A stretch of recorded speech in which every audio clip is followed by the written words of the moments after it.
Okay, hi folks. We're starting today with a close-up on the golden crocodile. I want to show you, excuse me, the flower that opened sometime between last night and very early this morning.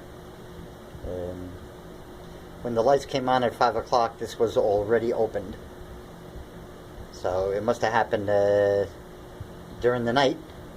They do a lot of their growth, it seems to me, and changes at nighttime. But there you have it. Really cool. I think it looks really nice. I've always liked the peace lily flowers. These, the Alocasia beginda, that typical pattern with the space, you know, and the I don't know what the names of all the parts are. But that stalk on the inside and then the hooded sheath on the outside, I think that looks really cool. And then the contrast in color. But there you have it. That's what a golden crocodile flower looks like when it begins after it first opens. And I think there are going to be some changes on that stalk as well. But I'm not sure exactly what they are. And we have new growth, new leaf opening up right there, just beginning to uncurl on the pink princess. I had to make a cutting on the Tradescanthia because it had started to fall over and I didn't want it to break, so I broke it with with an implement, with a pair of scissors right there. The cuttings on the shelf in a cup of sphagnum. And then now that it's a little bit more well balanced out, I'm going to let it do its thing and grow and flop over and start to trail along the floor. I do see definitely a little bit of movement in the two baby pink princesses at the end one's base. They're starting to put on a teeny bit of size. So I'm happy about that, and I'm going to be watching that a little bit more closely as time goes on.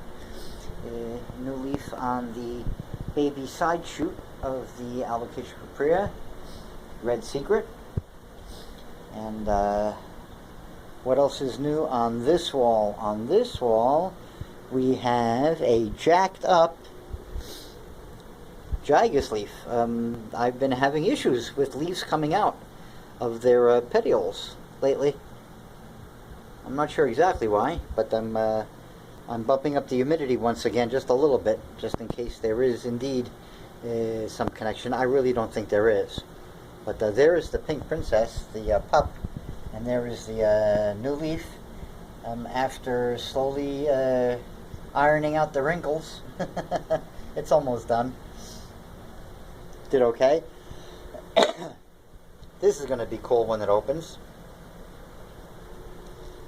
And here you can see the aerial roots of the gigas right there have begun to butt out a little bit more. And I've been watching this. There was no space there at 5 o'clock this morning when the lights came on. So it is extricating itself.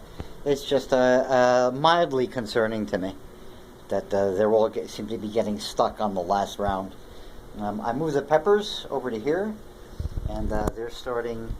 One of them is beginning its first branch out, right there. So good news there. And speaking of branching out, there you can see the two new branch buds on the coleus, and the ones below have followed suit. So now that I have that, eventually, in probably by midweek,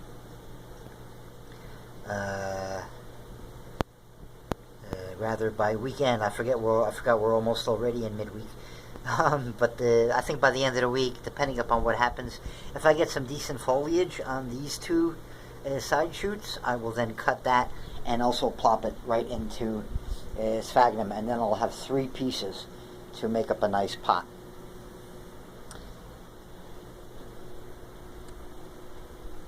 There is the piebald coleus, looking really nice. And there is the top cut of the, we'll call it the green and pink green and red. It's changing its color a little bit as it gets a little older and its lighting situation changes. Here is the black dragon coleus seedling, looking sharp. I'm trying to just get the camera positioned so it doesn't cast a shadow over the plant. Try to maximize the appearance right there. It's hard. We'll get better views as it progresses. It's a sharp looking plant. And here is the latest arrangement of this wall. I moved all the poles down to just above the floor. This is the first tier level, or tier, or row. They've all been moved and positioned, and they're going to end up getting staggered. You see how I position the baby ring of fire between the Adansonii on the right and the Syngonium. Okay, there's the stagger. That's going to be kind of the idea. They're going to be this middle pole here with tube with the baby ring of fire is higher than it will be, but they're going to be staggered, and the base of the tube going the next row, the base will start height-wise at the middle of the tubes, which is approximately where that crease still is, right? So they're going to start there, and then their top halves will be above the tops of these tubes. So the tops of these tubes are going to be more or less at the middle height of the next row above.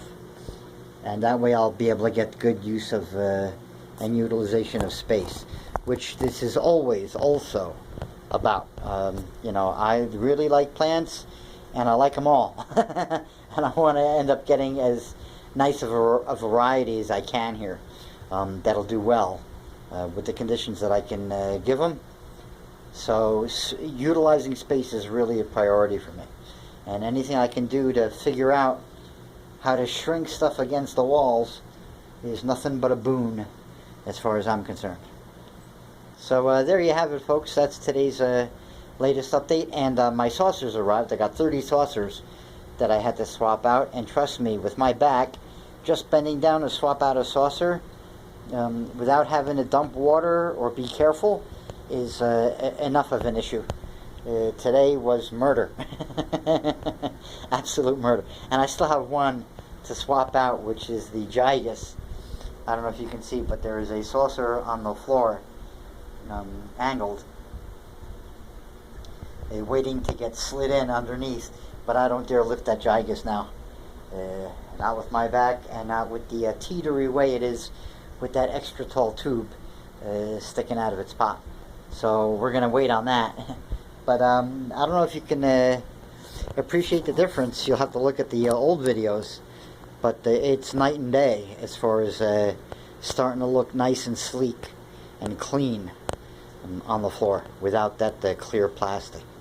There you can see that one brick red colored or adobe colored or ochre colored pot with the plastic saucer. Well, we're getting rid of all of that little by little. But I think that looks just great. Really great. And what we're going to do now is to close out the video to maximize the chance of YouTube giving me the right thumbnail. I'm opening and closing this video on this flower because I want to see if it'll give me a good thumbnail of the flower.